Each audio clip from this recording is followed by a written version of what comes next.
answered in the next sessions to come. Alright? Okay, but then again, you're free to throw questions anytime. So before we officially start, have you heard of solo prior to your training today? Ano yun, Lucy? No.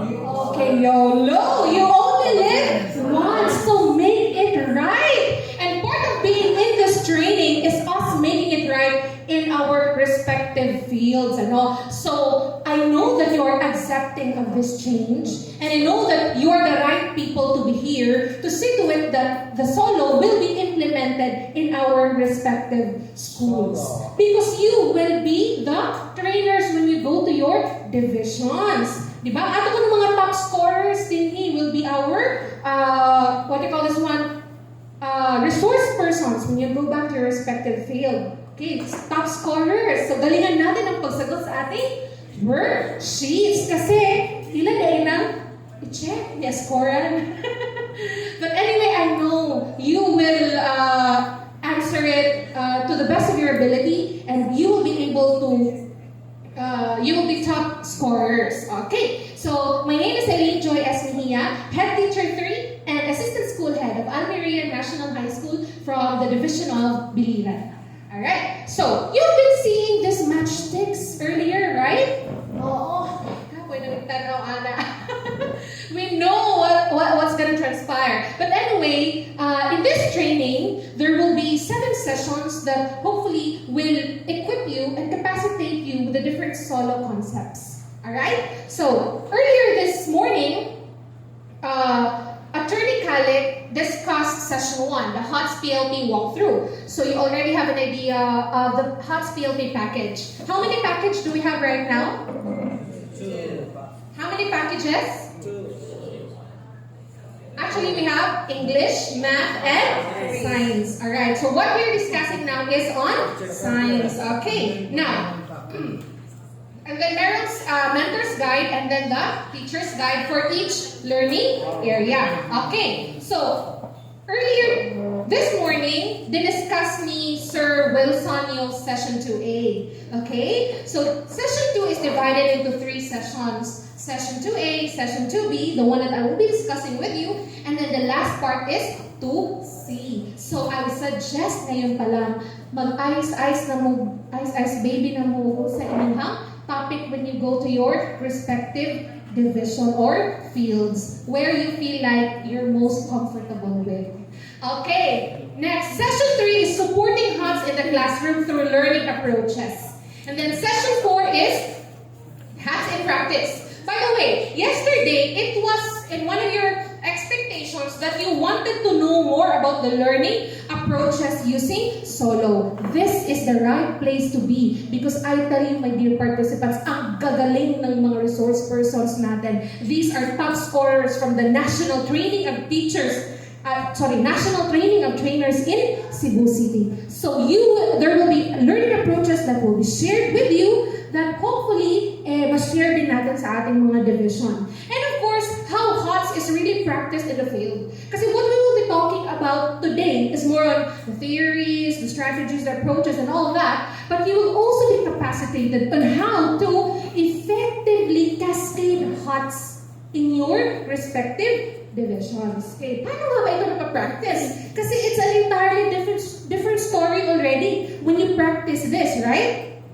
Nandyan yung confusion, nandyan yung doubt. Am I telling my teacher right? Am I providing the proper technical assistance to my teacher? Because we cannot give what we do not have. So the week-long training that you will be undergoing is the right time and the right avenue for you to know and to learn about the solo model and the solo taxonomy. Of course, once we have learned all the basics, then we shall craft a workplace application plan.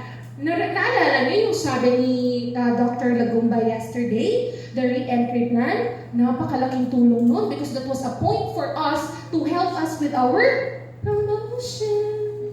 Diba? The very reason that we are here, you are lucky because you will be trainers when you go back to your division, and that is a big point on your end. And part of it's hitting 2 birds with 1 stone. Aside from your resource speaker leadership. You will also be able to craft re-entry plan on HOTS or solo, and that is now what? Application of learning and development. It's one of the outstanding accomplishments in the recent DepEd Order number 7 series of 2023 on recruitment, merit, and selection plan. Right? Yung bagong criteria for judging. Sabay? Okay. Lahat ito mga criteria. Alright. And then facing the forces. Okay, so then you will be discussed with the issues and concerns that may arise as you implement the solo. Kasi it's natural. With everything rather, that our department has been throwing at us like that. We do not know kung saan natin unahon, right? Certainly, there's no one-size-fits-all answer. Correct? Okay, so the DepEd sees that this could be a solution to our current problem with our assessment, then let's try it, diba? And let's give it our best shot. Okay, and then lastly, sa session 7, you will be equipped with professional learning community in schools. So this is more on how solo will be implemented or will be integrated in your specific curriculum areas. Okay, so before we start, ready na ba kayo? Hello, are you ready? Yes! Handa ba kayong managdagan ng sakit sa ulo? Yes, the fact that we are here, we are very much willing and accepting of change and challenges because after all, it's the only constant thing in the world. Okay, so sige na lang. So at the end of the session, you will be able to discuss how Bloom's taxonomy helps teachers as to instructional delivery and learning assessment as well as its concerns and limitations. All right. Have you read your learning packages? Have you scanned some of it? All right. Now, we are not trying to replace Bloom's taxonomy. All right? So, the solo taxonomy will just try to address some of the gray areas in the Bloom's taxonomy. Still, naagihapon ang ato ang Bloom's taxonomy because this has been around for decades already. Undergrad pa lang ta, ato na ni kaila si Bloom's taxonomy. Alright? However, it has concerns and it has limitations, but that's what we are trying to address today. Next is demonstrate understanding of the basic solo model. Later, makikita nyo to on how it can help a teacher on developing the learner's higher order thinking skills. That is why we are here today. Okay? I mean, that's what we are here for. Because of our recent standing, kaya kita ba na nag-take exam? Di man. Alright, but we are the provider of education. So because of the recent standing of our country in international exams, and you can see it naman in your results during your monitoring, evaluation, and adjustments, we can really see the decline in our learners' performance. And that is what we are trying to address here, to develop higher order thinking skills amongst our learners. Ginoo, tabang yung taong yan eh. And then lastly, provide concrete applications of the solo model in the classroom. This is the most crucial part. How are we going to really apply solo? Kutog na lang ba ito sa concept? Will we be able to deliver this in the field? That we will find out as we go along with our week-long training. Alright. Now, it was mentioned earlier that all of these trainings are anchored on, number 1, Philippine Professional Standards for Teachers, Strand 1.5. This is strategies for developing critical and creative thinking as well as other higher order thinking skills. May I ask, which domain of the Philippine Professional Standards is this strand under? 1.1. Correct. Domain 1 on content, knowledge, and pedagogy. Oh, correct sila, sir. And then next, Philippine Professional Standard for School Head Strand 3.2 on teaching performance feedback. Anong domain naman ito ng PPSSH? 3.4. Correct. There na on domain 3, and that is on focusing on teaching and learning. That is for us school heads. And then of course, for our supervisors, it is anchored on Philippine Professional Standards for Supervisors, Trend 3.1, Support for Instructional Leadership. Because tayo yung magbibigay ng instructional leadership and tayo yung magbibigay ng teaching performance feedback. Right? So what domain is the PPSS Trend 3.1 under? Domain 3, and that is on fostering culture for continuous improvement. Okay, so nandun yan sa ating mga Biblia. Ang Biblia ng ating teacher 1 to 3 ay PPST. Ang Biblia natin mga school heads ay PPSSH. At ang Biblia naman ng mga supervisor ay PPSS. Okay, so now, to give you an outline of my topic, we shall start with Bloom's taxonomy. We shall bloom together. And then, next is the solo taxonomy. I hope hindi ako mag-solo sa araw na ito. And I hope that you will cooperate para double na din ang solo. Well, anyway, and then the last one, you have their solo model in lots and HOTS. So you've been encountering these words, these terms early on, but you will know even more about it as we progress. Okay. Now, let's discuss very quickly Bloom's taxonomy.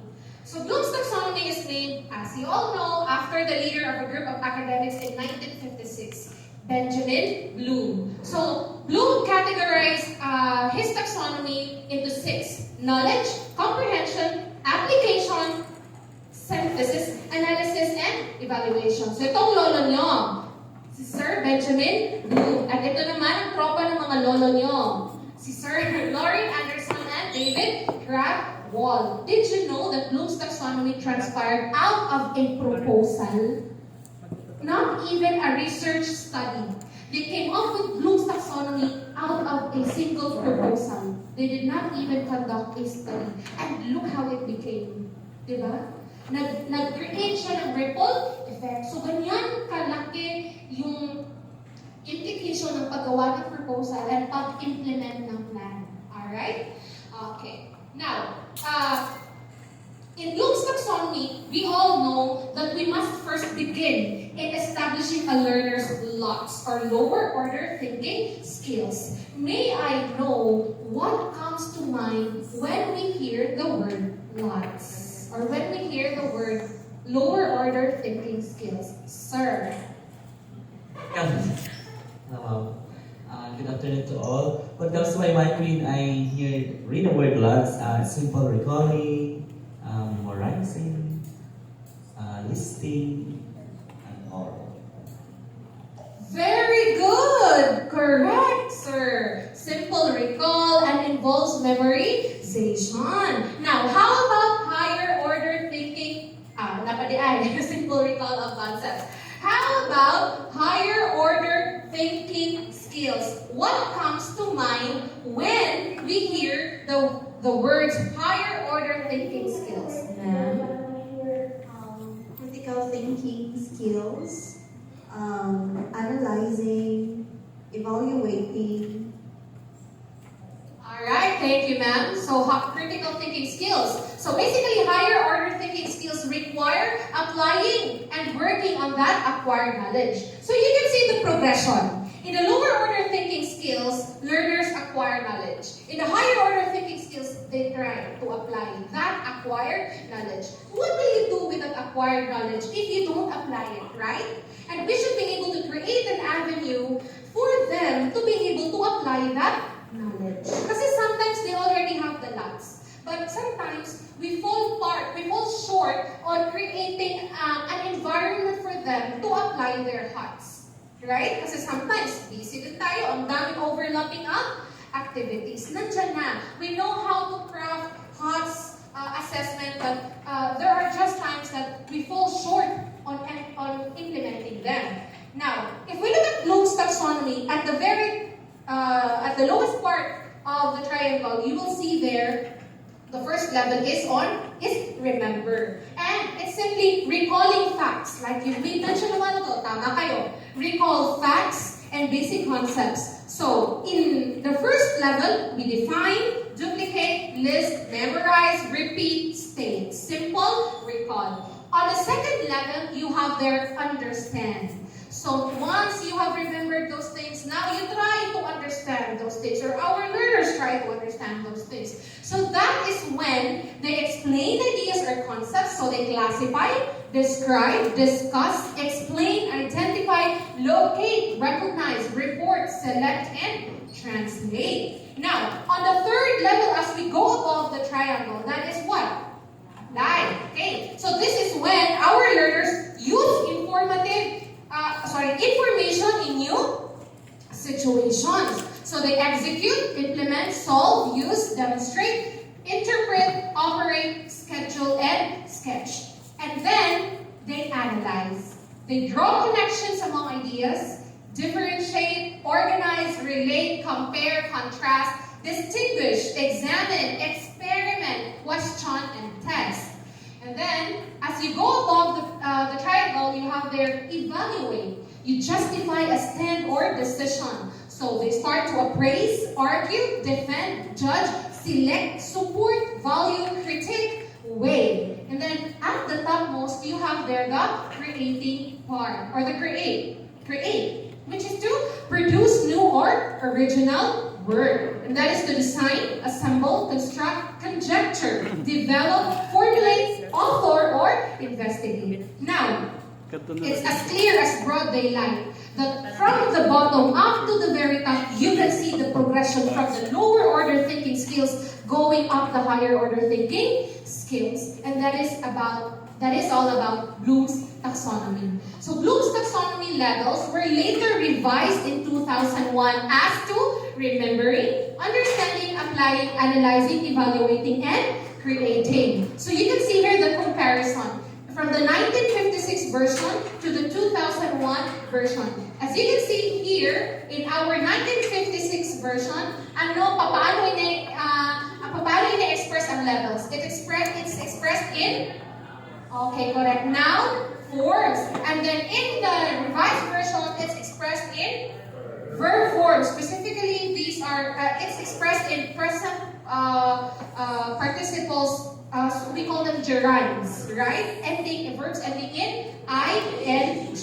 Okay. Another thing that you can notice sa new version, apart from their formats. Correct. So yung synthesis naging creating at napunta sa topmost part, whereas the evaluation naging evaluating, and then it went one step down and gave way to creating, because now we see that once our learners will be able to create their own concept, their own idea, or to come up with their own innovation, that for us is the highest form of learning. Okay, when our learners start to create. Now, we can say that parang ang perfect niya na, no? Perfect naman siya. On paper, it looks so good, so perfect. However, wala maging perfect. With the recent results that we have, we can say that Bloom's taxonomy, although it aims to do good, meron pa rin siyang issues. And what are these issues? Number one, the category of a particular question does not usually provide a link to the level of understanding in a student's response. What do we mean by this? May I know from your experience sa field, when can we say that the category of a particular question does not provide a link to the level of understanding in a student's response? When can we say that this categorization does not give a link to the learner's response? Any example that you can think of? Say, for example, the teacher can be throwing higher order thinking skills question, but then the learner can be responding lower order thinking skills, right? Okay, so muna siya. There is a mismatch in understanding, level of understanding in a student's response. Okay, so have you often heard your teachers say, "Mom, we've been creating TOS and meron niyang has questions, but still, more than answer, more than response," right? So that's one of the issues found to be with Bloom's taxonomy. And then next, the suggested hierarchy and the choice of words for each level of Bloom's taxonomy makes it difficult to have an exact meaning with young students. Can you imagine using those terms, say hypothesizing with grade 1 learners, with grade 2 learners, theorizing, generalizing? Can we apply those to grade 2, grade 1, even grade 3? Listen siya, no? So it can only be applied to para higher levels because then medyo mature na po na ilang level of thinking. So that's just one of the issues with Bloom's taxonomy. And then there are difficulties with the complexity associated with putting the ideas of Bloom into a normal classroom setting. Many words used are relevant to more than one level. For example, knowledge and understand, our learners tend to use them interchangeably, right? Say for example, you can ask, what is the theory of relativity? And then your student can be answering that in lower order thinking skills, or pwede mo siya mo go beyond and he can give an answer of a higher order thinking skill. So there is difficulties with the complexity associated with those words. So the question now, the million-dollar question now is how do we address them? How do we address these issues with Bloom's taxonomy? If Bloom's taxonomy has been here for a while and there are issues, how do we address them? Do we leave it as is? Papabayaan na lang ba natin ang ating mga students to continue getting low performance? Do we say, it's because they don't, sometimes pa naman, our teachers will say, it's student factor. Very, very seldom lang makabatik ka ng ingon. Siguro ma'am, when you do coaching, after mo when you do feedback giving with your teachers, and you ask them, what do you think happened or transpired? Why is during your class? Why is it that your learners did not seem to get your lesson? Very seldom na motubag ang teacher na, Mom, because I think I need to improve my teaching strategy.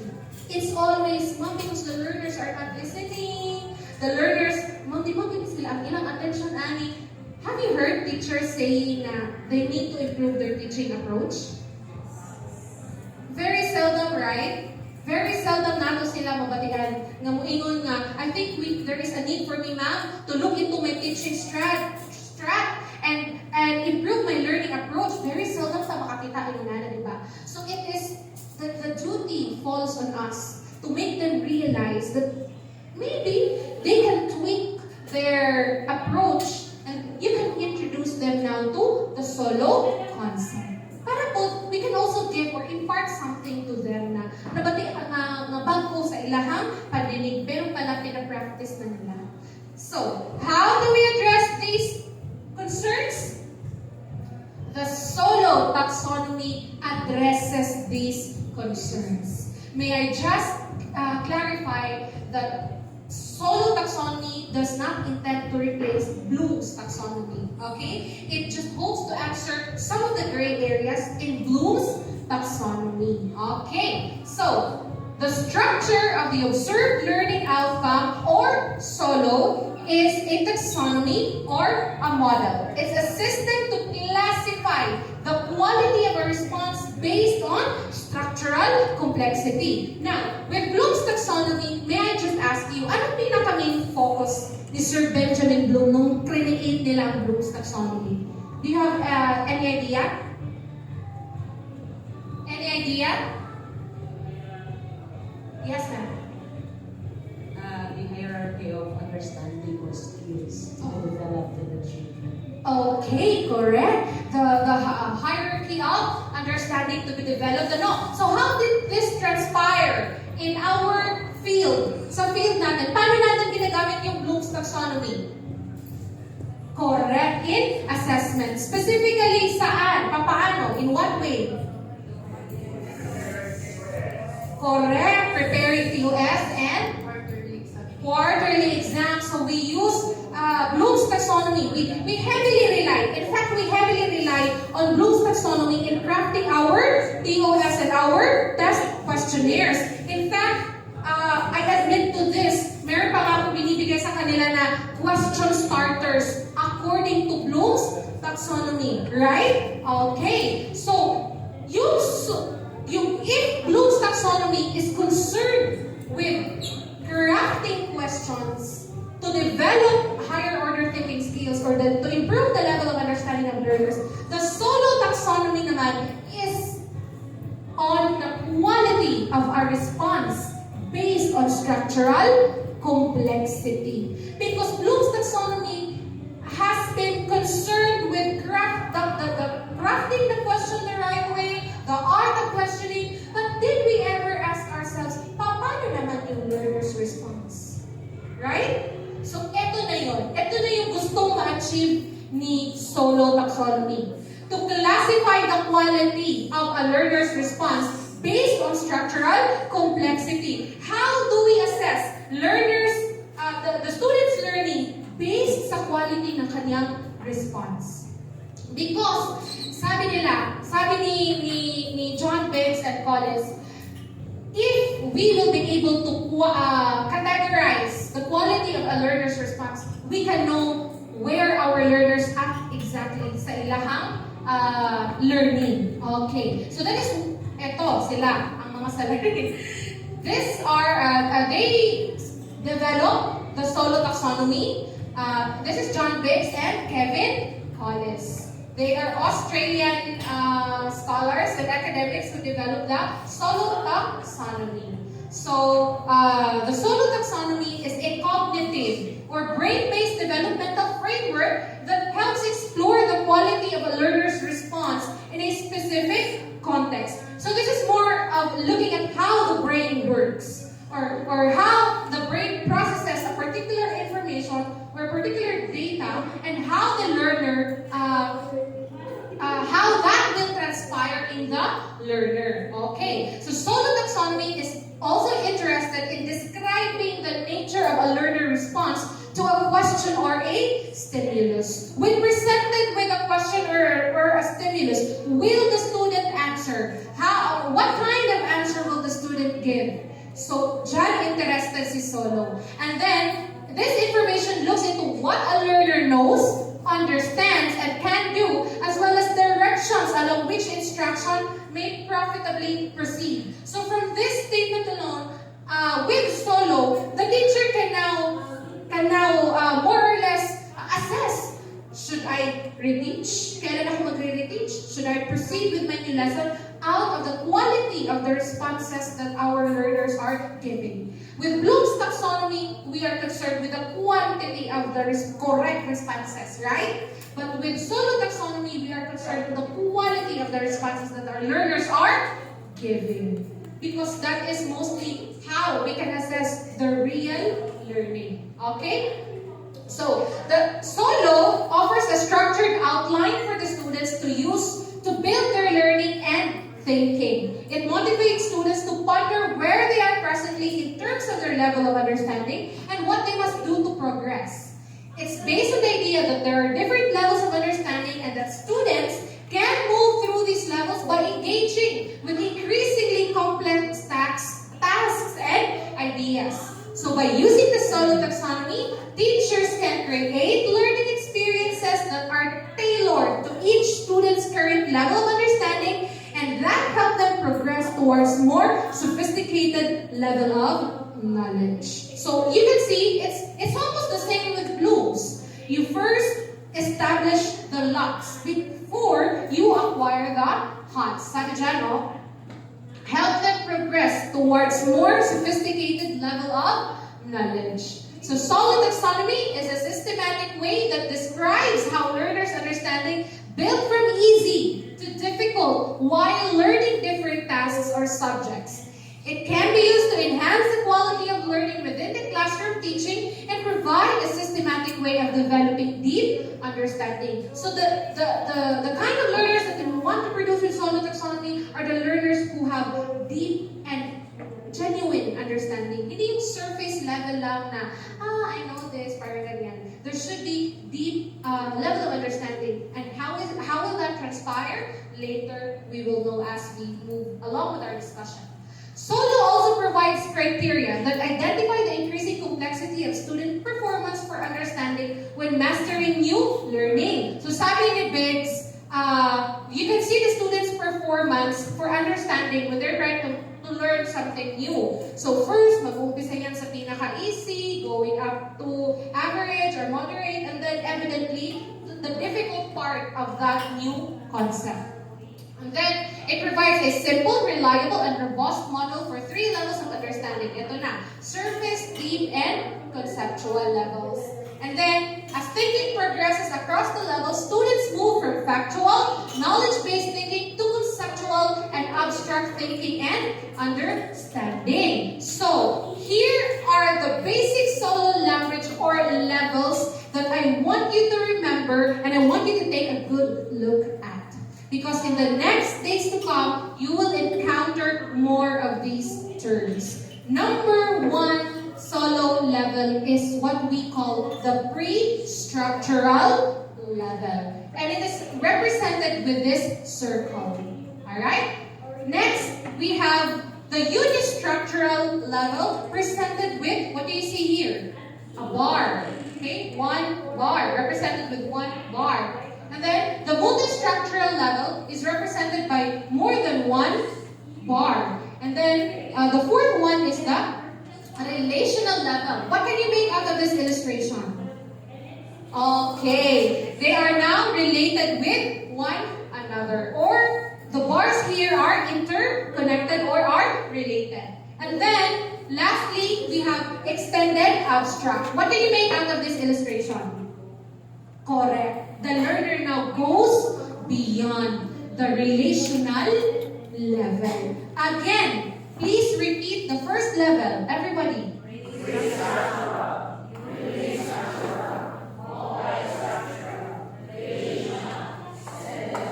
Repeat this time with vigor. What's the first solo level? All right. Unistructural, multistructural, relational, Alright, that ends my discussion. Joke lang, hindi pa po. We are just beginning. Thank you for reciting our solo language. I hope that you took a good look. You have embedded this one in your minds because this will not be the end of it. In fact, we are just beginning. So pre-structural, unistructural, multistructural, relational, and extended abstract. Take note of our prefixes here. Naa na siya reason, ano mauna siya. Okay, so for pre-structural, the learner what? Knows. Okay, for the benefit of everybody, we will be giving you these lines. Because you will roll this one out in your divisions. Opo, tatagan mo ani. Okay, we were also given these lines. So the first one is on pre-structural. Pag nasa pre-structure, again, ano nga ulit yung 5 solo levels?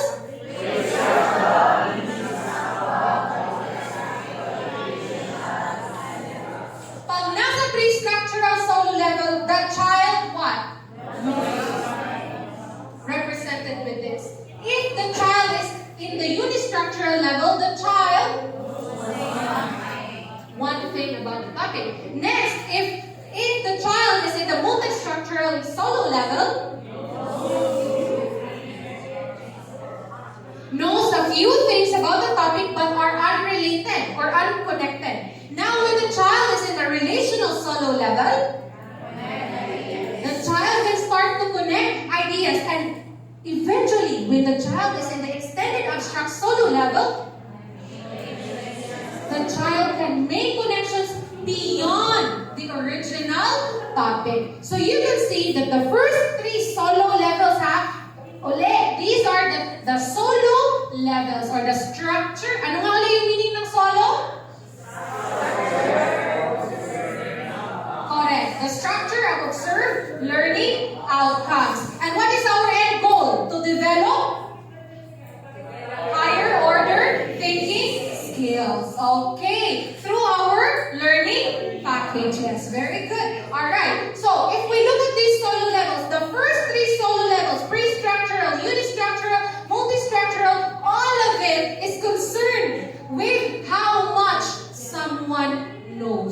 basically lower order thinking skills. And then, if you look at relational and extended abstract solo level, where are they? They are on the how well someone knows it. Okay? So, you can see somewhat of a resemblance to that of Bloom's taxonomy. But solo taxonomy is it's much more clear on the level of response of a learner. Okay, so in different stages of solo taxonomy, your student in the pre-structural level can say, I'm not sure about this subject. Whereas if the student is under the unistructural level, your student can say, I have one idea about this subject. Di ba meron ganon? Sometimes we go to our class, or in our doctorate, or in our postgrad class, I just know what philosophy is. At least I know one subject, one thing about the subject, right? And then pag multi-structural level, medyo confidence learner. I have several ideas about this subject. Pag nasa relational level na, bright na gining. I can link my ideas together to see the bigger picture. And at the extended abstract level, anong sabi ng learner?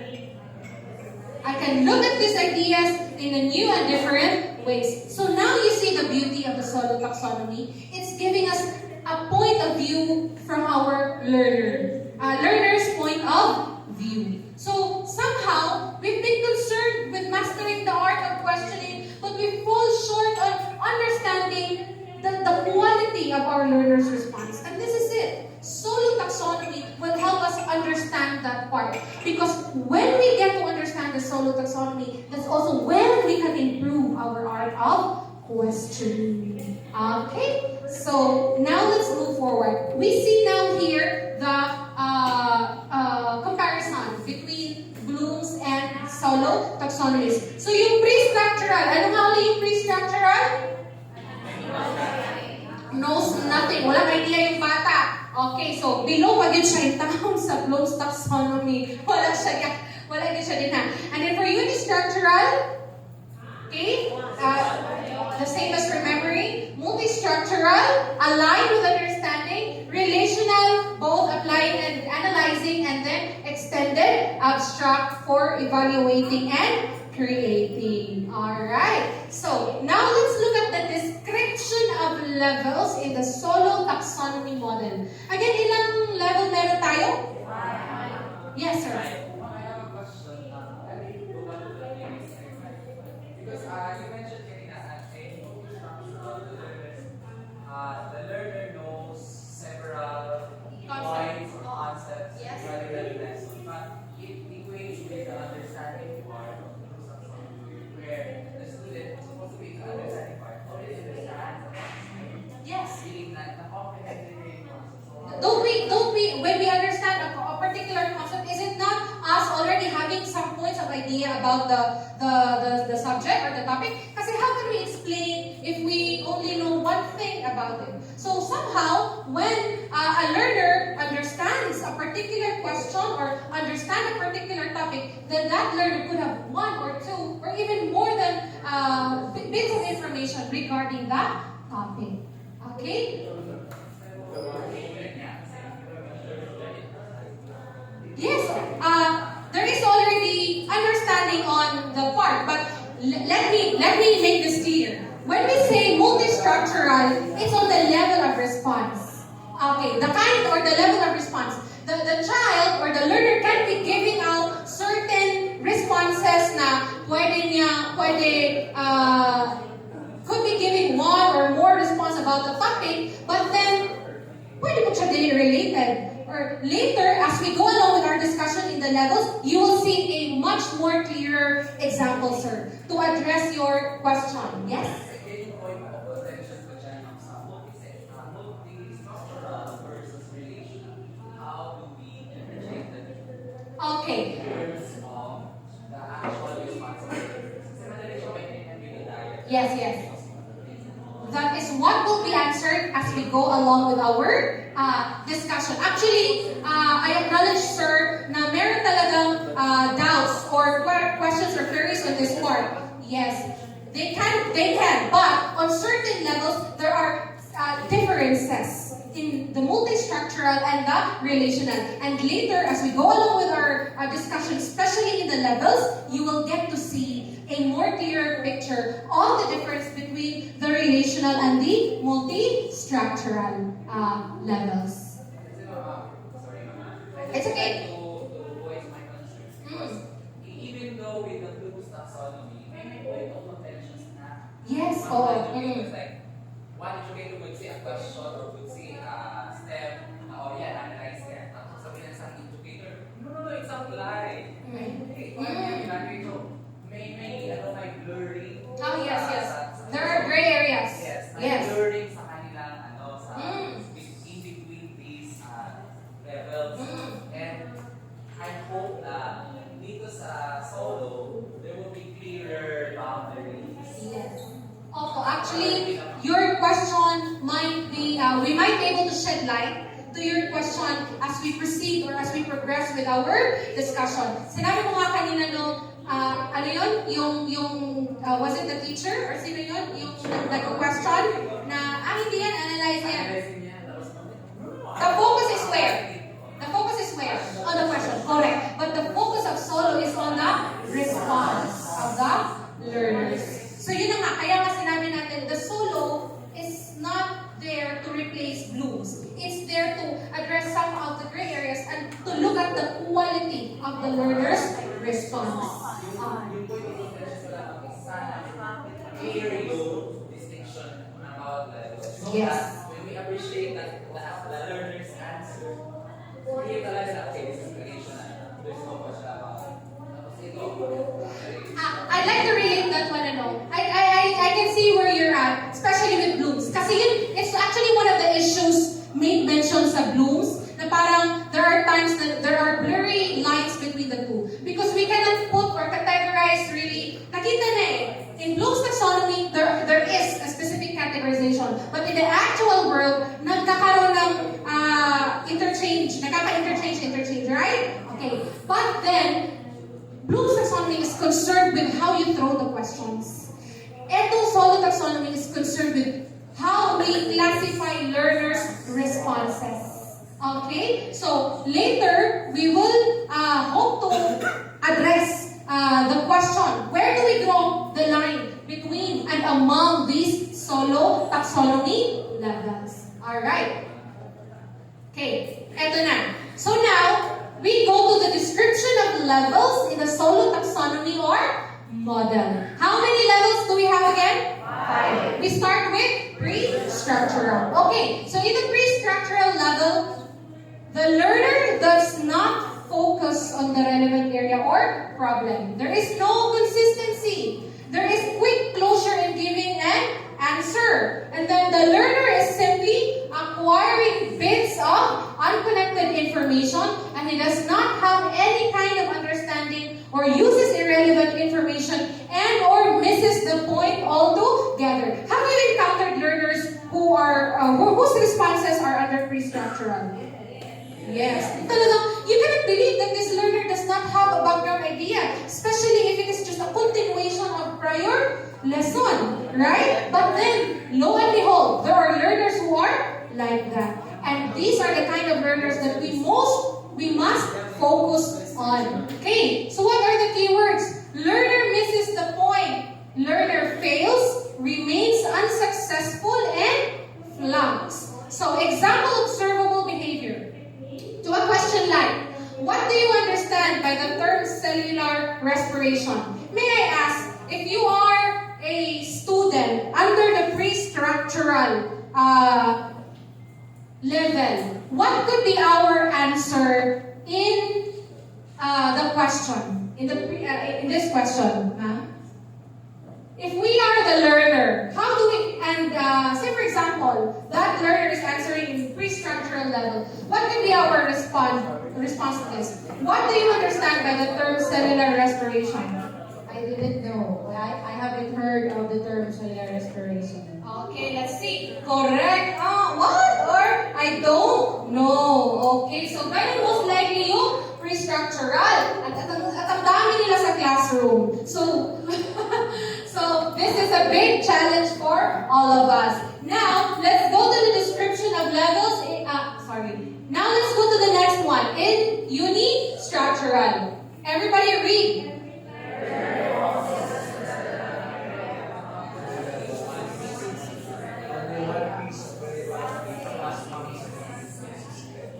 And respond. So the learner focuses on the relevant area or problem but uses only one piece of relevant data and response may be inconsistent. In other words, may idea siya pero inconsistent. And it's only usually one piece of relevant data. The learner can deal with one single relevant aspect of the subject or task.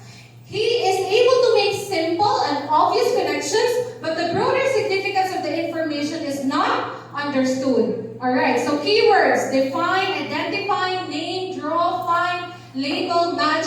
Follow a simple procedure. And here is our observable behavior to a question like, define the term cellular respiration. So if our learners are under the unistructural level, what would be our learner's response?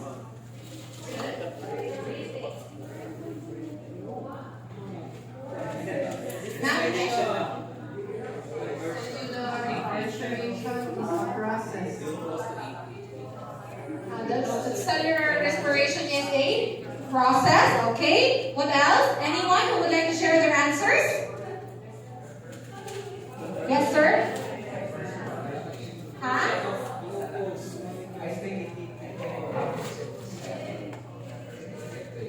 Okay, so it happens in the cell. Alright, so what could be the learner's response under the unistructural level? Remember, all of those answers could be right. Because the learner could be answering only one piece of relevant data. Relevant ba to? Oh, so relevant naman siya, di ba? Okay, so it releases energy. Pero correct din yung mga sinabi nyo about sa response ng learners. If the learner is asked that question and the learner will answer only one, or will only give out one piece of relevant data. So that learner could be in the unistructural. Alright, now, what's the next solo level? Multi-structural. Yes, sir. What if in the response of the learner, for example, the question cellular respiration, what if the learner says, unistructural class. Sa unistructural, what if the learner provides one correct bit of information and one incorrect information? For example, sabi niya, it releases the energy that is involved in the breathing process. What could be the level of learner? The learner focuses on the in the unistructural. Sabi ni sir, nagbigay ng isang tama at saka isang mali. So where could be the learner's level?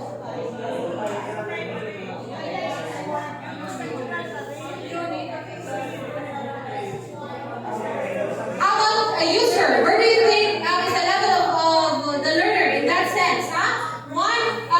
The child is giving one relevant. Sabi dito, the learner focuses on the relevant area or problem but uses only one piece of relevant data and response may be inconsistent. So pwede siya mag-give ng one data but then there could be inconsistent or irregular yung data niya, then that can fall under unilateral. Later, tingnan naman natin yung multi-structural. When can we say that it has become multi-structural? Okay? So again, with unistructural, the learner focuses on the relevant area or problem, but uses only one piece of relevant data and response may be consistent. The learner can deal with one single relevant aspect of the subject or task. He is able to make simple and obvious connections, but the broader significance of the information is not understood. In other words, in the unistructural level, you can say, may idea yung bata, but it needs what? It needs enhancement, it needs enforcement or Okay, now let's look at the pre-structural level. Okay? Sorry, multi. Kanina ba siya mo next?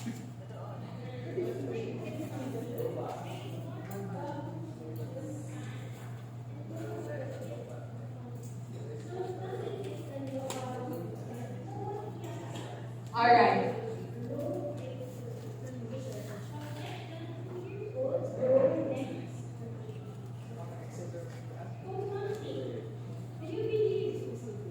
Okay, so let's look at the multi-structural level in the Solow taxonomy. There are two or more pieces of data used without any relationships perceived between them. No integration, of course, and some inconsistency may be apparent. The learner can understand several aspects of the subject or task, but its relationship to each other and to the whole remains separated. Ideas and concepts around the topic are not connected. Rather, they are treated independently. So, in this level, the student can be given two or more pieces of data without any relationships perceived between them. So, example, Danny, keywords, describe, list, outline, complete, continue, combine, and calculate. You can be asking the student to list or to enumerate, or say for example, write recent theories or recent, and the student can give two or more pieces of that data, but then it's just simple listing down. It's just simple enumerating of the idea.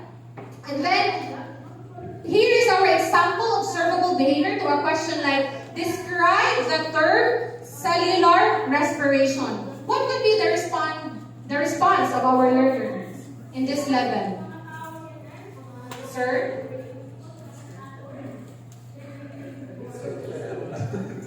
Sige lang, let's try.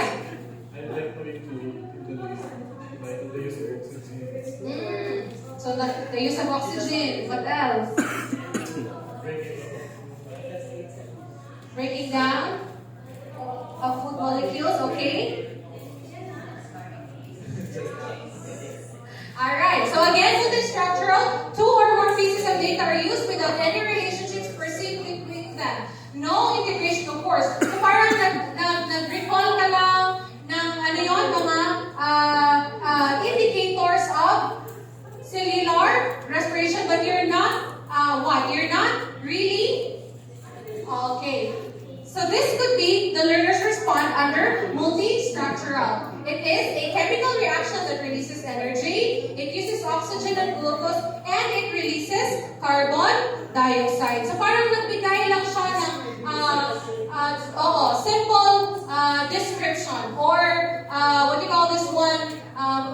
Two or more pieces of data about cellular respiration. Parang pero parang kulang pa din. Right? Okay. So, let's look at this time the relational level. So, in the relational here, all data are now available, with each piece woven into an overall system of relationships. The whole has become a coherent link structure. There is no inconsistency within the known system, and the student may understand relations between several aspects and how they might fit together to form a whole. So the learner's response demonstrates an understanding of the topic by being able to join all the parts together. Alright, so here are the keywords: sequence, classify, compare and contrast, explain. Now you're asking for the cause and effect. Analyze, form an analogy, organize, distinguish, question, relate, apply, and describe. So what could be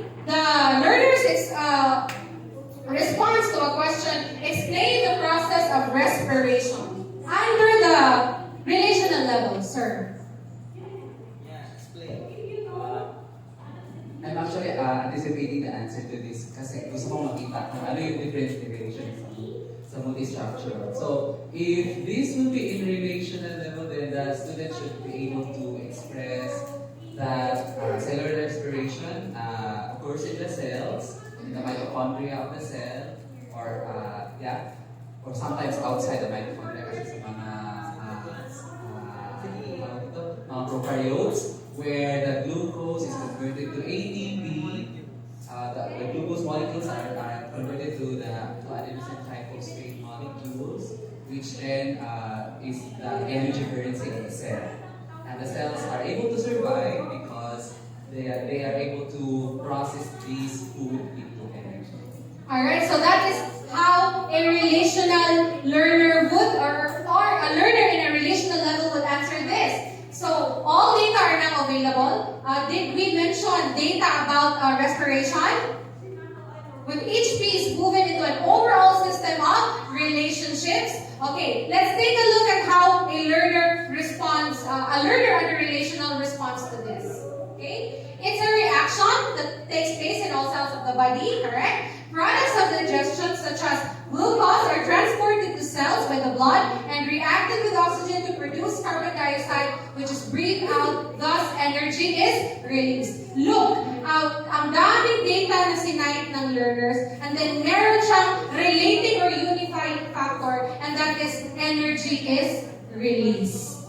So, you see the difference? In multistructural, in-enumerate na lang. But, in relational, there was a relationship established of the processes of cellular respiration. So, in relational, the student can somehow form an organism, or can organize their knowledge and arrive at one particular conclusion or one answer. Okay? So, yun yung relational. Okay? Okay, thank you, sir. I hope we were able to make that one clear. Now, for extended abstract, the response goes beyond what was expected at the relational level. So, kung sa relationship level, nag-form lang ng relationship between ideas, dito naman sa extended abstract, the response goes beyond what was expected at the relational level. The degree of abstraction increases. So, nagtitika, complex na. Ang answer sa bata, conclusions can be held open or qualified to allow for logical alternatives. Okay?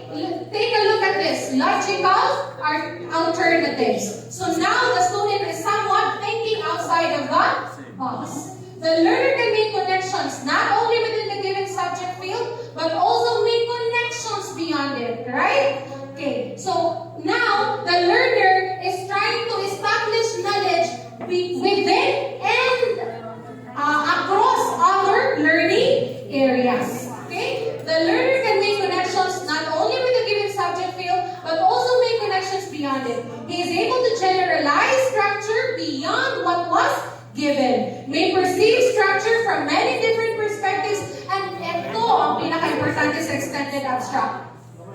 What is that? Transfer ideas to new areas.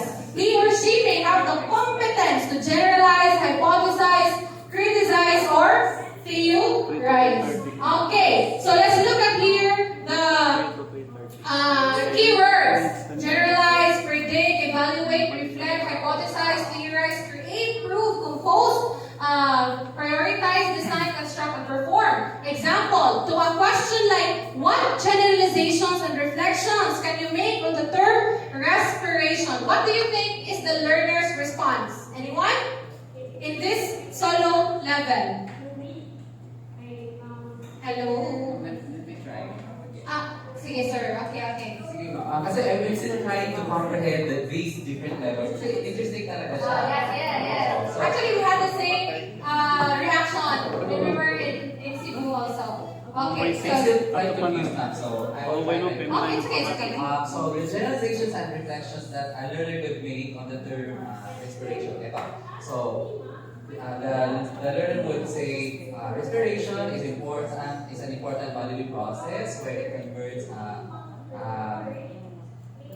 it takes in oxygen and gives off carbon dioxide during breathing, and of course it is heavily reliant on the presence of oxygen, because lower oxygen would mean lower energy that will be burned during respiration. And so a person should always try that they should maintain an optimal level of oxygen in their blood, in the body, so that they will not be able to to run out of oxygen and of course energy na rin. Yun. So if the person will suffer from loss or lack of oxygen, then great consequences will happen to the body. Okay, correct. So from the response na binigay ni Sir, you can tell that, example ha, yun yung response ng learner natin. Example, yun yung response ng learner natin. Nakita nyo, aside from giving or aside from making generalizations,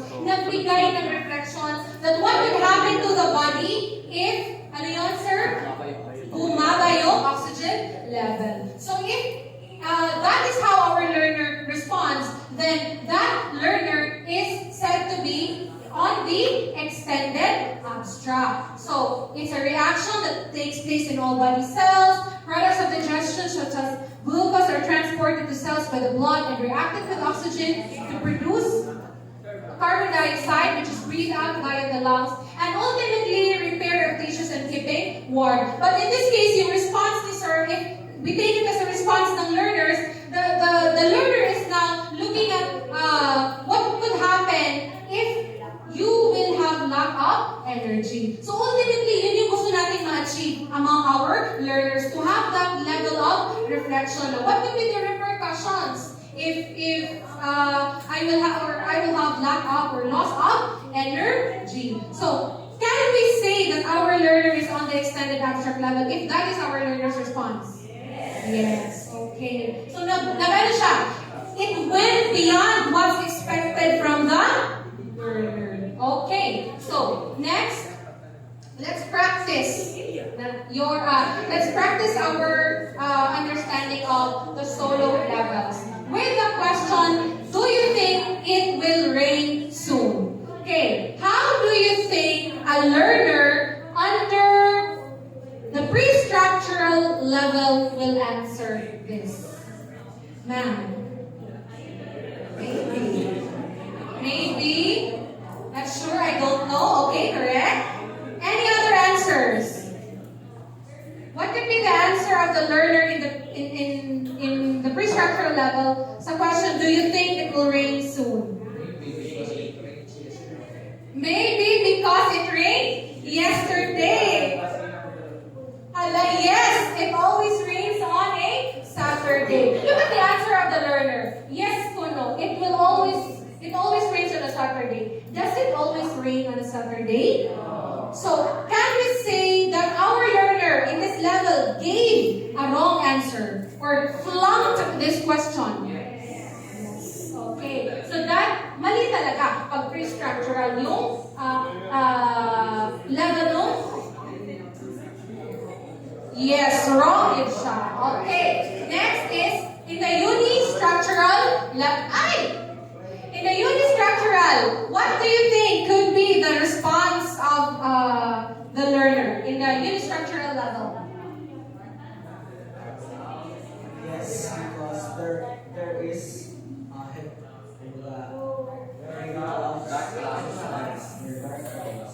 Okay, what could be the answer of the learner on the question, do you think it will rain soon in the unistructural level? Yes, because, ano yun, sir?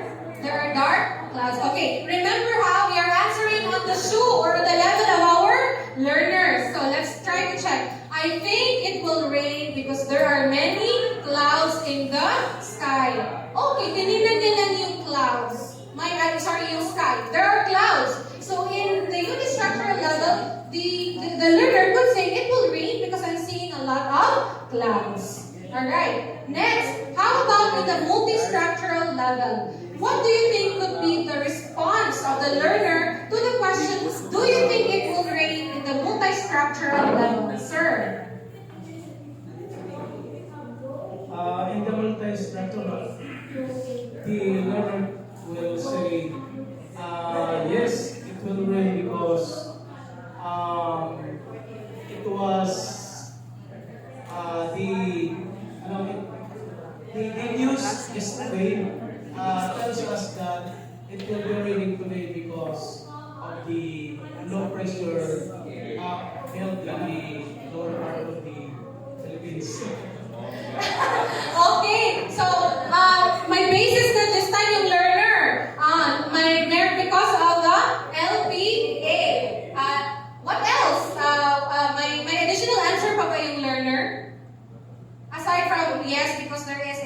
infrastructure area? How about the weather conditions? That's evident. It magbigay yung learner. Oh, okay, alright. Okay, so let's check. I think in the multistructural level, the learner can answer this question. Do you think it will rain soon?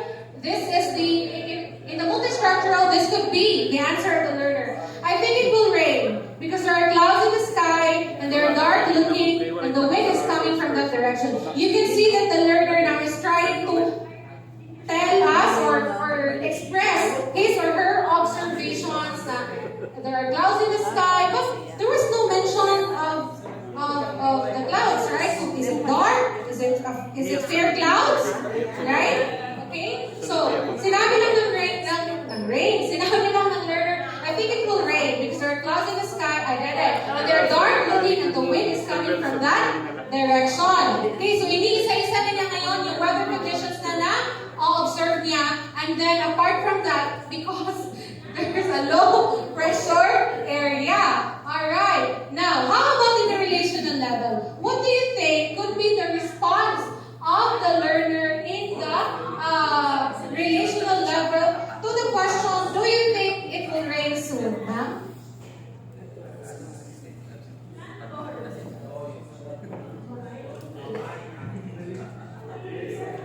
Yes.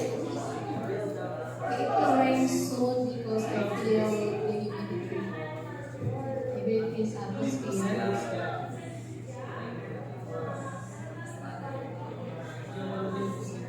There's high humidity and the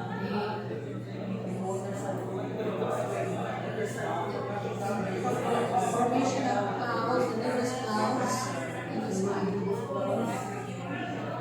Okay, sabi ni Ma'am, if our learner who is on the relational level will answer this question, do you think it will rain soon? Because there is high humidity and there are the formation of nimbus clouds. Alright, let's see.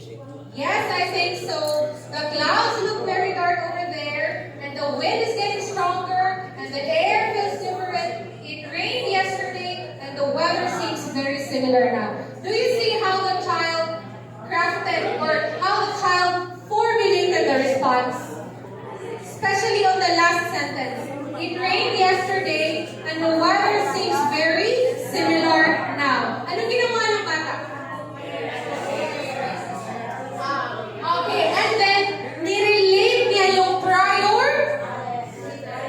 observations niya na nag-rain yesterday and parang similar yung so I think so. Yes, I think so because the clouds look very dark over there and the wind is getting stronger and the air feels different. It rained yesterday and the weather seems very similar now. So if you are a child who will respond this way, na parang nirelate mo yung mga na-observe mo today sa what transpired yesterday, you are relating prior observations, then your level could be on the relational level. Okay, now let's look at this one. Extended abstract. How do you think will a student under extended abstract will answer this question? Do you think it will rain soon? Yes, sir. I will not be answering the question. I'm just, medyo nag-confuse lang Okay. sa how will I differentiate between multi-structural and relational. Kasi sa relational, chance sa response ni learner, nabigay siya ng mga facts. Although pero sa multi-structural naman, nagbigay din siya ng facts and they are somehow related yung mga facts. May dark clouds, may wind in that direction. Okay, let's go back. Opo.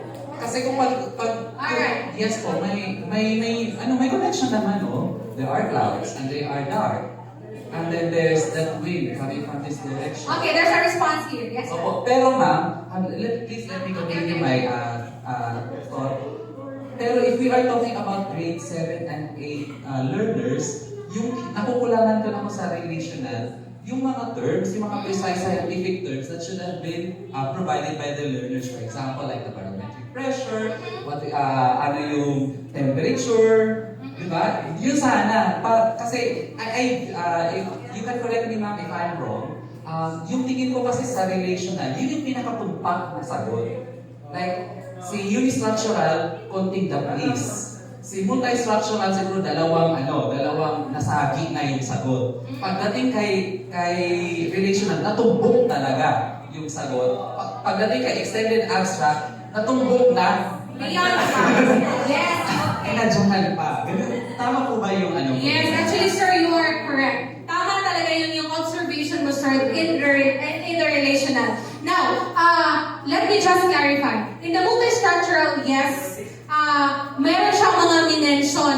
Pero, you will notice here, parang minention niya lang yung mga observations niya. Simply describing what were the observations of the learner. There was no relationship or, yes, on our level. It's easy for us to say, mayroong relationship on our level. But please take note that we are trying to answer this on the point of view of a learner. But yes, that's also correct. If you are higher, if you're the kind of learner who is on the extended abstract or the relational or the performing learners, then you can give out more, diba? So you will now be under relational or the extended abstract. Now let's take a look at relational. Okay, so I agree, sir. Now we could have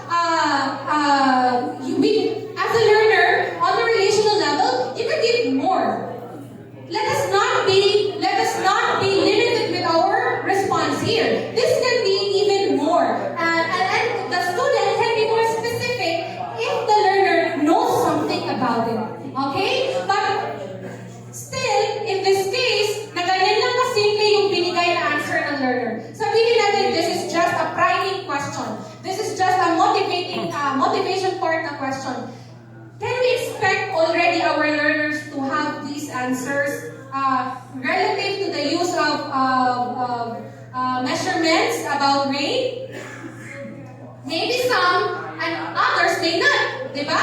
Oo. But still, what we are trying to establish here is that in the relational level, the learner is trying to make use or to make relationships, connections of the prior knowledge or of the base of ideas or information that learner has.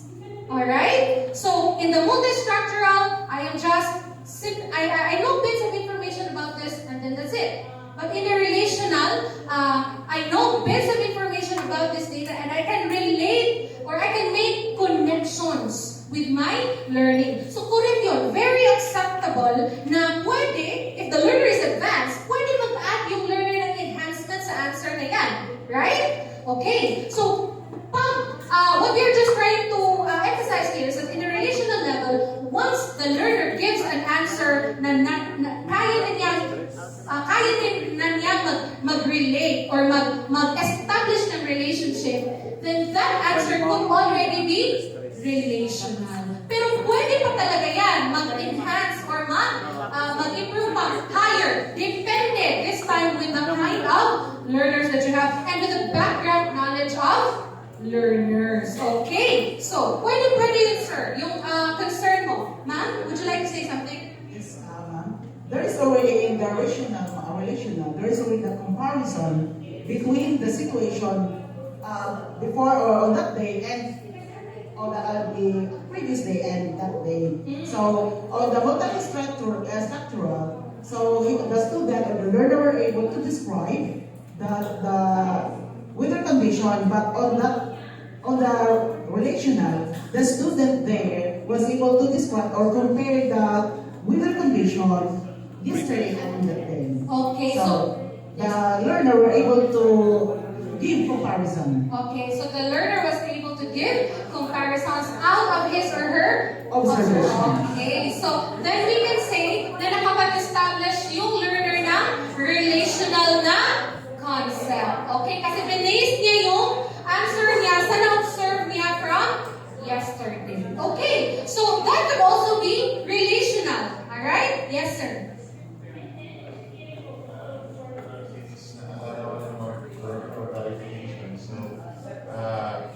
I would like to express also the way I understand and please confirm it's like kung multi-relational, multi-structural, para siyang checklist. So, bali, mention na yung parang mga factors ng checklist. However, he or she could not connect the connections or express why this checklist is valid or parang wala siyang explanation behind.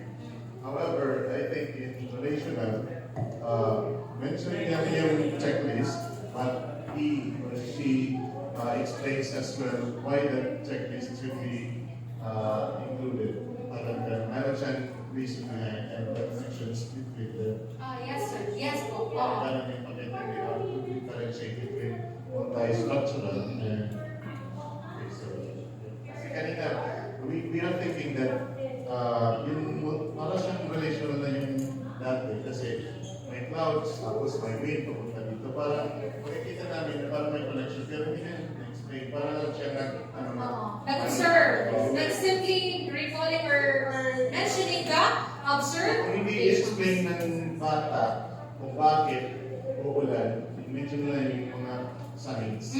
Pero hindi na mention na bakit valid yung signs na nakita niya para so we could not see that it's already relational. Yes. Pag hindi niya express. Not necessarily na hindi niya alam, but hindi na lang in-express sa response. Yes.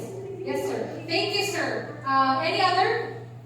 Alright. So, in the multi-structural, parang nag-ano lang siya, minention niya lang kung ano yung observe niya. On the question, do you think, answering the question, do you think it will rain soon? I think it will rain because there are clouds in the sky. They're dark looking and the wind is coming from that direction. But in the relational, nagkaroon na ng processing of those mentioned indicators that it's going to rain. And then, again, why did mag-give out ng mas higher pa na answer yung learner or yung bata? Because, right, in relational, in this level, the learner really knows the answer or is really correct with giving his or her answer. Okay, so, let's move forward, okay? So, yes, all the weather conditions seem to point to more rain. Dark clouds and winds from the southwest. So, nagbigay pa ng direction. However, it is really the dry, extended abstract. May I know what do you think could be the response of a learner under the extended abstract? Okay, let's give another answer apart from that. In the extended abstract, when the learner goes beyond what's expected, what's the expected answer from them?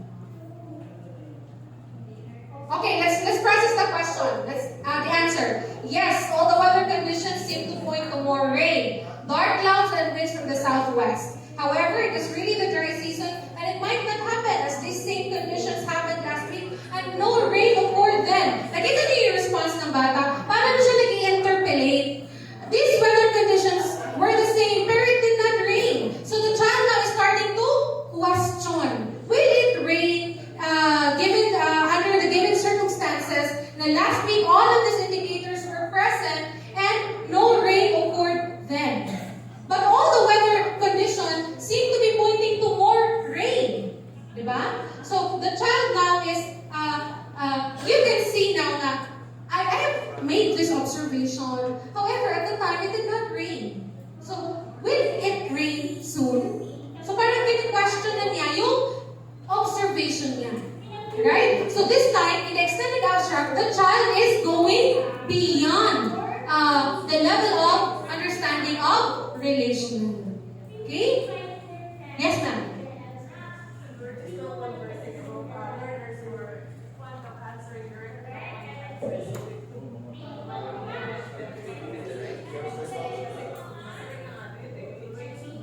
Yes.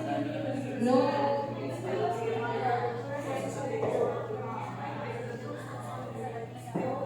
Yes, correct. I like the word that you use to complement solo because the solo will really complement Bloom's taxonomy because we have mentioned earlier that the solo taxonomy hopes to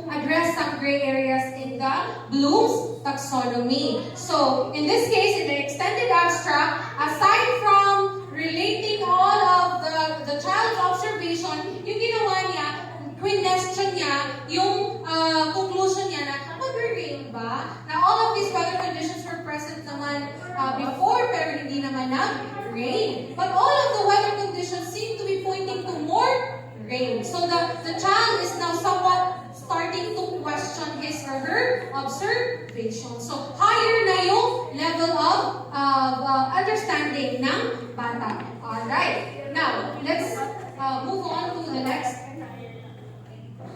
Okay, so let's look at this. Have you scanned your learning packages? Okay, so I'm pretty sure you've seen this. Okay, so what do we have here? We have here the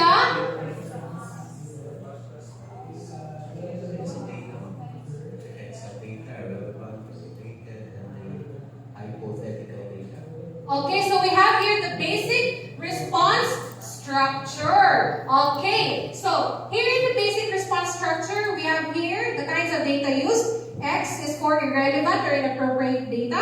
The shaded circle is related and given in display. And then the unshaded circle is related and hypothetical, not given. Kumbaga, it's not presented or it's not included in the question or in the Q. So, the triangle here represents the Q and the R represents the response. Okay, so this is now the basic response structure. Alright, so these are your kinds of data.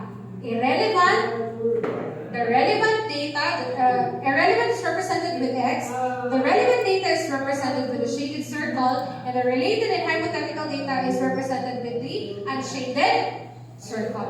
Okay, so looking at this illustration, ano kayang klase ng response yan?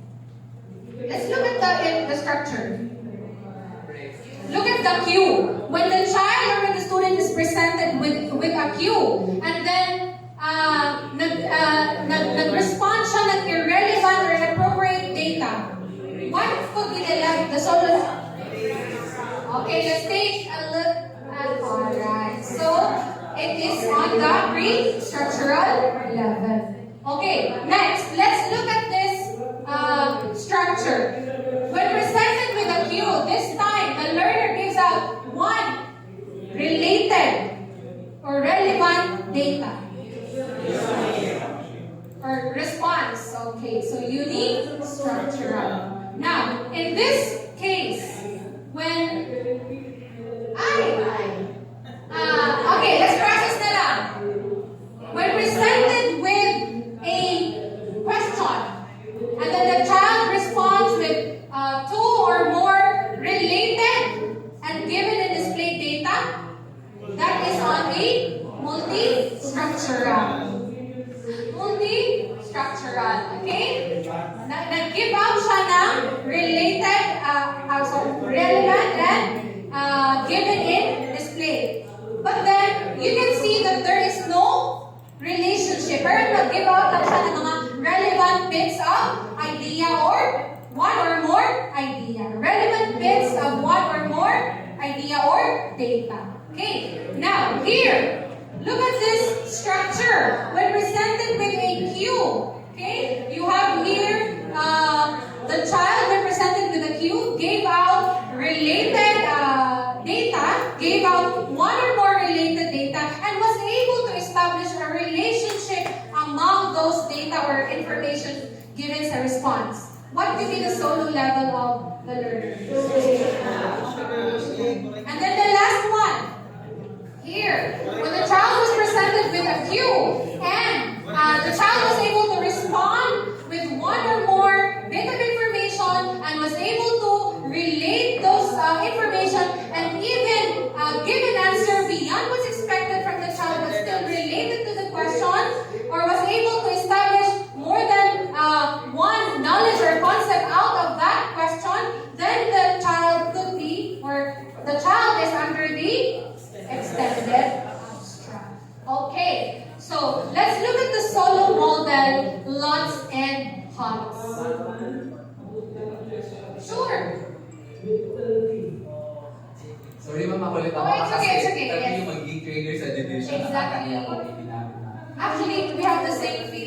attended also the national training. Thank you, ma'am. Yes, So, may I just go back to the model, I mean the structure. which part, sir? For example, ma'am, in the unit structural, na-establish na natin kanina, ma'am, na in the unit structural, kapag isang bit of information is given correct na naibigay niya yung information tapos may mali, it's still unit structural. Come again? May isang mali, tapos isang tama. So, unistructural pa rin siya, di ba? For example, isang shaded circle, tapos isang X. So, unistructural pa siya, di ba, ma'am? It would depend on the kind of question that is given to the learner. Okay. Pero Next. kasi, sa basic definition, dahil only one is inconsistent. Inconsistent. Alright, Tapos, inconsistent data. dito sa multi-structural, ma'am, yung concern ko, ma'am, what if the learner gives out, for example, 3 correct na information, bits of information, then isang mali. Will the response be downgraded to unistructural or still in the multi-structural? What do you think? Multi pa rin. Why do you think so, sir? Because we focus on the response. The response there's a relationship between there's the factors, for example, that the child has enumerated so as he will be able to explain the particular answer related to that question. Saan nakukuha niyo? Alam ko nakukuha niyo yan. Kasi if we will focus on sa mga mali, then definitely yun lang babantayan natin. But here, we would like to focus more on the responses as it qualifies in each level in the solo framework. So yun, Sir Fred. Thank you, sir. And then, ma'am, doon tayo sa relational. Kasi may mga students ako, in my experience nila, when I give yung mga essay type of question, yung sobrang tumpak na niya, nagsagot niya, tapos may isang sentence doon na sumemplan siya ng kaunti. Meaning, may isang not irrelevant na information or inappropriate na information na ilagay niya. Although yung quality ng kanyang response ay sobrang tumpak na. Will it still be considered relational, ma'am? In that case, when the learner was able to, you made mention already, Napakaganda ng explanation. napakaganda. And then, all of a sudden, there is that one sentence there lang na hindi nag-fit. But my question is, did the answer fit the whole? Did it fit the question? Yes, ma'am. Was the question still hit by the response of the learner? Yes. Relational pa rin ba? Give without that, say for example, kahit nandiyan yung sentence na yan na parang, it's not really, so-so, but will the response be the same? Is it still relational? I would like to consider it relational. And then I would relate that to the answer of sir. Okay. That we can still consider the response relational. For as long as you can see that the child was able to establish the knowledge and establish connection of the answers, then that response could be relational. Okay. Mali lang naman siya kung altogether na iba yung answer. Naging mali yung answer. Yes. Alright? Thank you very much, mama. Kasi kailangan ko talaga to because teachers would really ask kung paano kung may isang 10 sentences tapos yung pang 7 niya na sentence ay medyo Actually, you will have a more clear. You're welcome, sir. You will have a more clear picture as we go along the topics or the sessions. Mas may mga clarifications tayo when it comes to the crafting of questions so that these responses will transpire among our learners. But I appreciate you with your questions because then that would only mean that you really are interested sa topic because sino ba naman ang hindi magiging interested? It's the first time that we've been exposed to the solo framework or the solo taxonomy. Okay. Yes, that's relational and extended abstract. So now, shall we proceed to the solo model, lots and pots? Alright. So earlier, we've already established what's lots and what's pots. Okay? So, it describes the thinking process on a scale of increasing difficulty or complexity. As we all know, before pa tayo magpunta ng HOTS, we must first establish the lots of the learners. Okay, so it helps you think as a teacher. Let's put our shoe on that of a teacher. Okay, where to move your student next based on their response. Makikita natin sa response nila. They're responding on a pre-structural level. Do you proceed with your lesson? No. We try to what? We try to give them more motivation. We try to recall previous knowledge or prior knowledge. So our decision, we can tell our teachers that our decision in our class will depend on the responses, or the quality of responses of our learners. The solo model can help you think about your own thinking. And so how can we say, at this point sa session natin, napainit na painit, how do you think is solo relevant to you? Solo is relevant to me and to educators and teachers like me. Since I will be wanting to be able to determine the level of response of my students. So I need to be able, for me to be able to process the responses. And maybe come up with some strategies and strategies probably of lecturing so students will be able to come up with responses that more or less we expected with. Alright. Thank you, ma'am. So as teachers and as school heads and all, solo is relevant to us in the sense that we want to develop higher order thinking skills among our learners. And being here somewhat gives us an idea on the solo framework. And don't worry, all of those things pa that you have in mind must be clear pa yan as we go along with our sessions. You will know more. We are just barely dipping our toes when it comes to solo framework. So, yun ang answer na ni ma'am. How is solo relevant to you and to your teaching? And how about to working with others? How do you think is solo relevant to us in terms of working with others? Sir?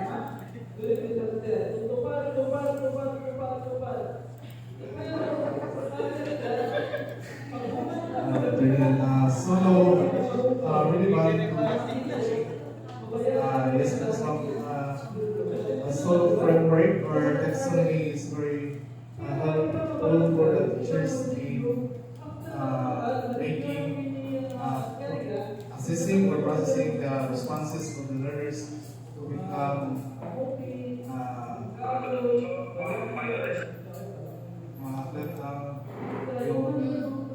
level of the learners. Okay.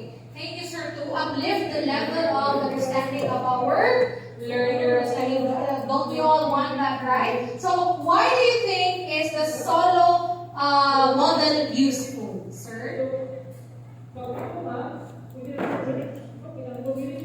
Solo model is useful, most especially for the teachers, because we get to appreciate the responses of the students. It's not enough that they respond to the question, but at the same time, we have to get to know what's the level, what's the meaning of their response. Is their understanding at the shallow level, or they have a deep understanding of the content knowledge? Alright, thank you, sir. So, that is how a solo model is useful to us. Because solo offers a framework that you can use to, number one, describe a response to a learned activity or question, as well as help the teacher decide where students should proceed with their learning. So, as school heads, this is also when we can provide technical assistance to our teachers on when they should proceed with their learning objectives. Then, it offers practical support in writing questions that can differentiate higher order and lower order ideas and understand or help develop teaching programs or learning progressions and lessons that mirror how the brain learns. So, of course, there is a clear establishment of learning from the low order thinking skills to the higher order thinking skills. So getting to use basic solo in different ways. Solo thinking is consistent with how the brain learns.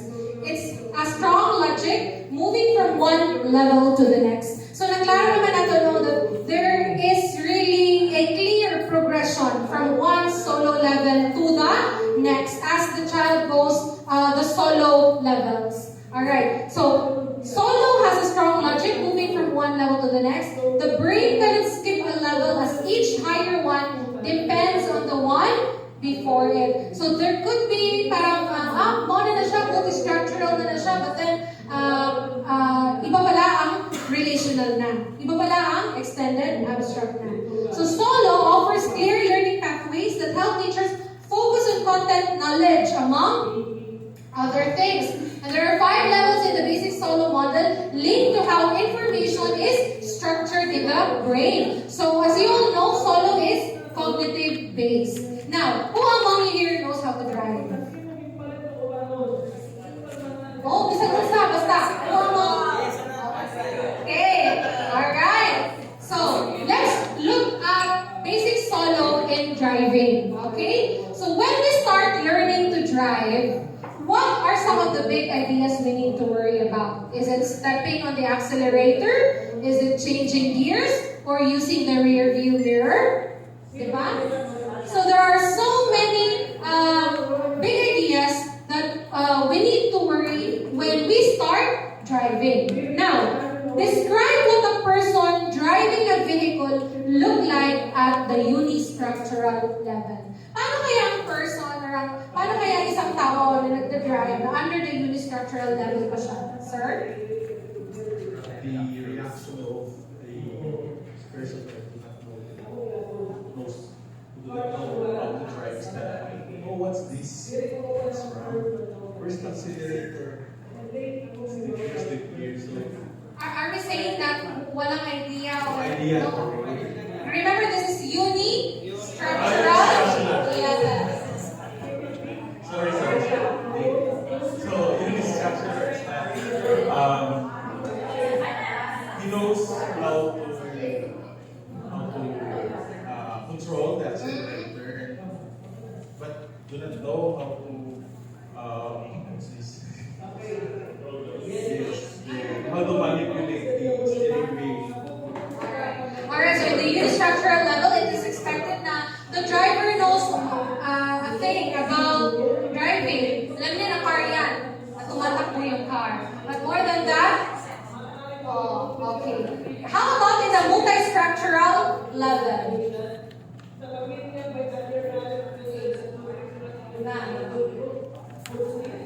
Kinsa man ang drive mo drive? Sir na lang. How about in the multi-structural level? The multi-structural, the driver usually do not look at the one that is monitoring. So he can control the gear and step on the accelerator and also drive the wheels. Pero just to also the timing is off. Okay, I'd like to emphasize your answer on the timing is off. Sige lang, later we will... And clutch the idea automatic. Alright. Okay, sige. How about at the relational level? Isa pa yung to drive? For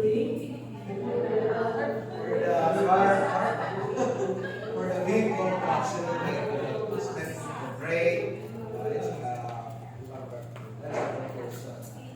For it to accelerate, you have to step on the brake. On the accelerator, you need to change the gear with the step of the vehicle increases.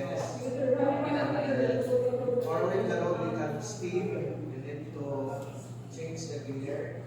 Or when you traverse to slow paper, change the gear.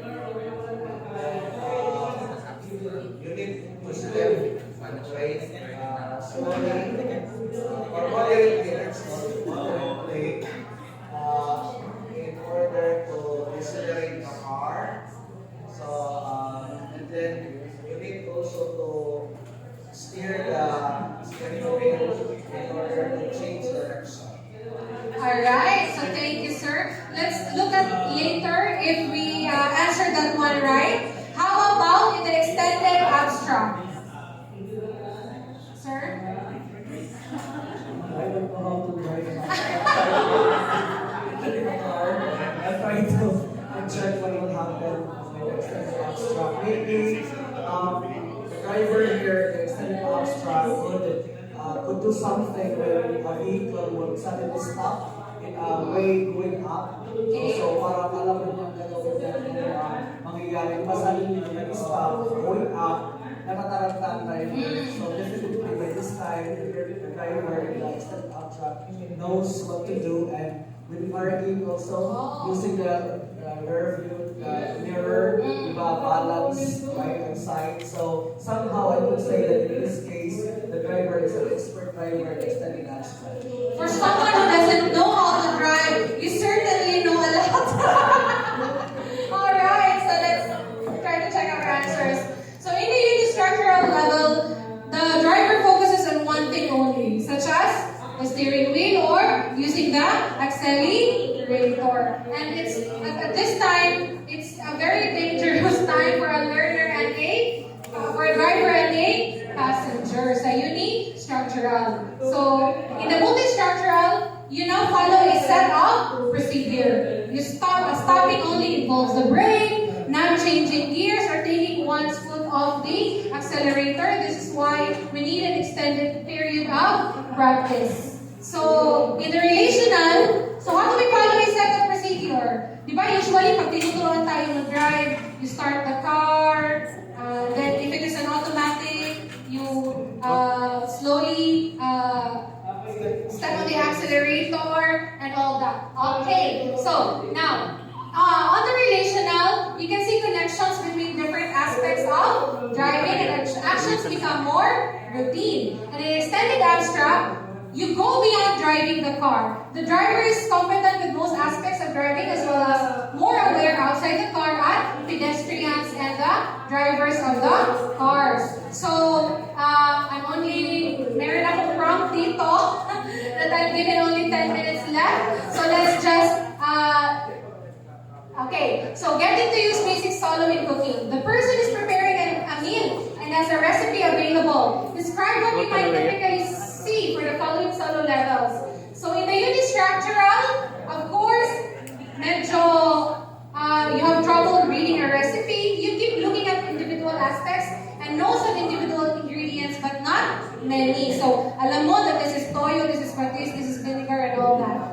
In the multistructural, you can follow straightforward recipes and can make a good meal if you follow the recipe. Okay, in the relational, you don't need a recipe. You have done so much cooking. You have recipes in your head, and you can improvise because then you're already talking from your previous experience. For extended abstract, of course, you have to be a professional na. And then this time, apart from knowing how to improvise, you already create your own recipe. Okay.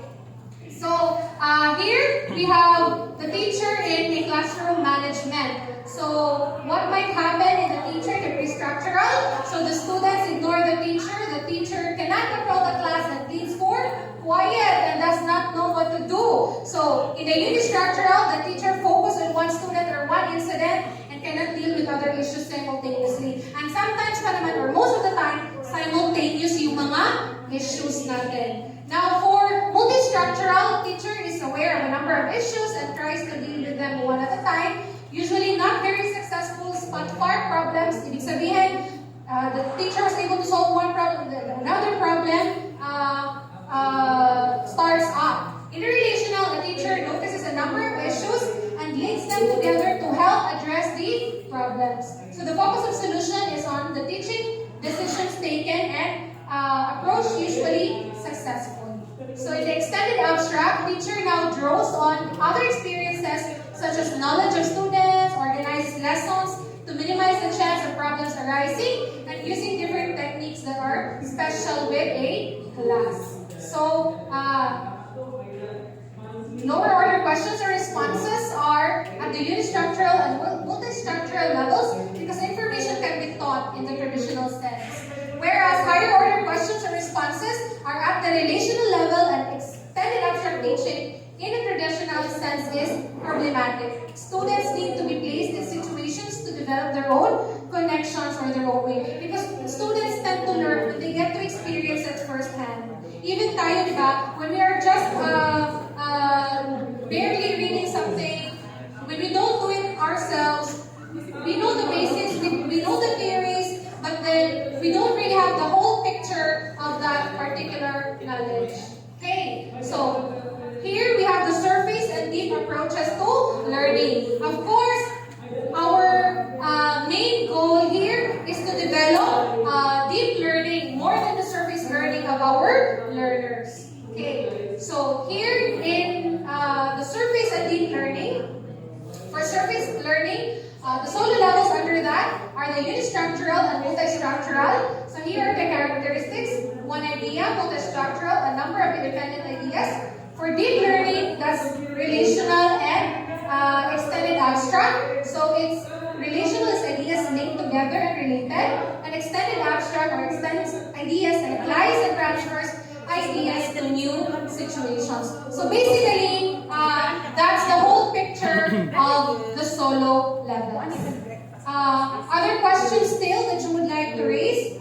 Yes, sir. Yes. I don't think if this topic will be discussed through the way of the discussions of the succeeding resource students. But I would like to know if there is a point system of giving these 5 categories of the solo. This course, it's just like a rubric. I think I will leave that to the next speakers because definitely I won't give it. I wouldn't want to give it in advance because we still have session 3, 4, 5, 6, 7. Alright. So if there are no more questions, we have worksheets here that we can answer. But any other questions that you would like to raise? Yes, sir.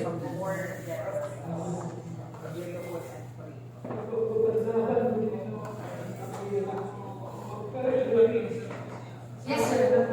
This is just a form of clarification because I think this appeared in the pre-test. Based on the summary flashed on screen earlier, there were only 4 levels that were mentioned: the unistructural, multi-relational, and extended abstract. So the pre-structural is not included as one of the levels. In the solo, we have what we call the solo level. Pre-structural is there as a level, parang siyang going down to the learner having that kind of level or learning. Pero in the solo level, there is pre-structural, but then surface learning begins with unistructural. Actually, in your learning package, nandun din yung pre-structural. Okay, so pre-structural is when learners do not have an idea yet. That is when learners do not have an idea yet.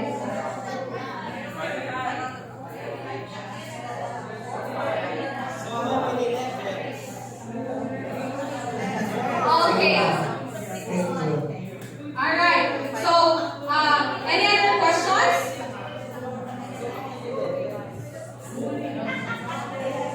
Alright, so now we shall proceed with our worksheet. Okay. So allow me to end my session with this quote. Knowledge is having the right answer. Intelligence is asking the right question. Alright? So at this point, we shall now commence with our worksheet number 2.